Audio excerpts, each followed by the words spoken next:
નમસ્તે, good morning વિદ્યાર્થી મિત્રો. ધોરણ 11ના વાણિજ્ય વ્યવસ્થા અને સંચાલનના વર્ગખંડમાં આપ સૌનું હાર્દિક સ્વાગત છે.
પહેલા હું તમને મારો પરિચય આપીશ.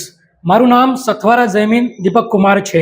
હું સ્વામી વિવેકાનંદ સર્વોદય બેંક એજ્યુકેશન કોલેજ મહેસાણાનો પ્રશિક્ષણાર્થી છું. હવે હું તમારો પહેલા પરિચય લઈશ. તમારું નામ શું છે? બેસી જાઓ. તમારું નામ, તમે ક્યાંથી આવો છો? તમારો શોખ શું છે? ઓકે, તો આપણે ધોરણ 11ના વાણિજ્ય વ્યવસ્થા અને સંચાલનમાં એક મહત્વના એકમ વિશે અભ્યાસ કરીશું. વિદ્યાર્થી મિત્રો, તમારી સોસાયટીમાં, તમારા પરિવારમાં તમારાથી મોટા વ્યક્તિને જોયા હશે.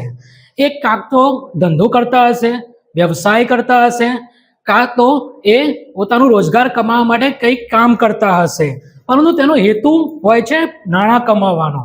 અને નાણાં કમાવા માટે એ પોતે પોતાની ભવિષ્યની જરૂરિયાતો પૂરી કરી શકે છે. જો એ ભવિષ્યની જરૂરિયાત પૂરી કરવા માટે બચત જ ના કરે તો પછી એનો કોઈ મતલબ નથી. બચત કરવી જરૂરી છે. બચત ના કરે તો ભવિષ્યની જરૂરિયાત સંતોષી ના શકે. વિદ્યાર્થી મિત્રો, હું તમને આ પ્રવૃત્તિ દ્વારા સમજાવું. એક વિદ્યાર્થી રેન્ડમલી ઊભા થઈ જાય. ઓકે, આ 10 કોઈન્સ છે. તમારે 10 દિવસ 1 રૂપિયાની બચત કરવાની છે અને આ વિદ્યાર્થીને 10 દિવસ પછી 10 રૂપિયાની એક બોલપેન ખરીદવાની છે.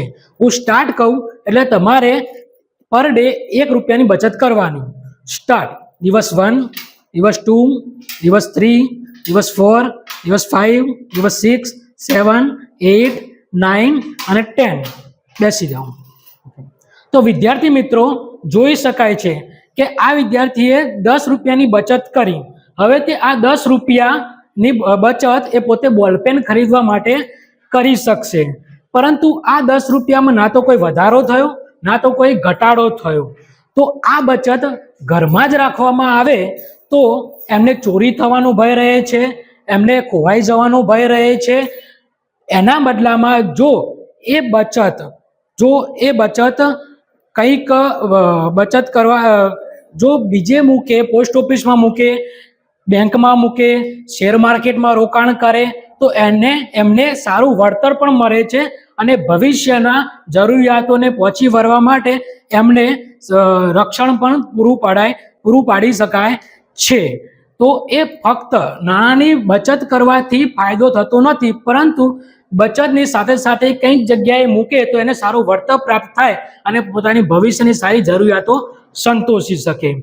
હવે વિદ્યાર્થી મિત્રો, આના પરથી હું તમને કેટલાક પ્રશ્નો પૂછીશ, જેને આવડે એ આંગળી ઊંચી કરીને જવાબ આપે. મનુષ્ય કંઈક ના કંઈક કામ કરતો હોય છે, તો તેનો હેતુ શું હોય છે?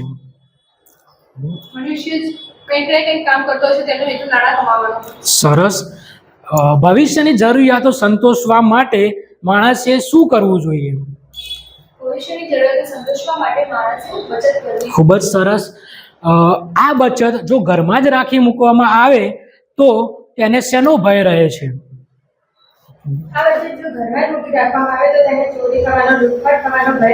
તમારો જવાબ સાચો છે. બચત બેંકમાં જ રાખી મૂકવામાં આવે તો તેને શું મળે છે? બચત બેંકમાં રાખી મૂકવામાં આવે તો તેને વ્યાજ મળે છે.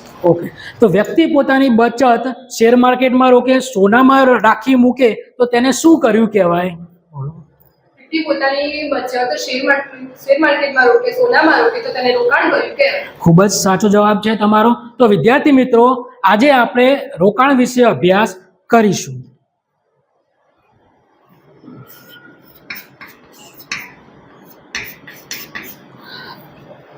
વિદ્યાર્થી મિત્રો, તમે મને શાંતિથી સાંભળ્યો એ બદલ તમારો ખૂબ ખૂબ તમારો આભાર.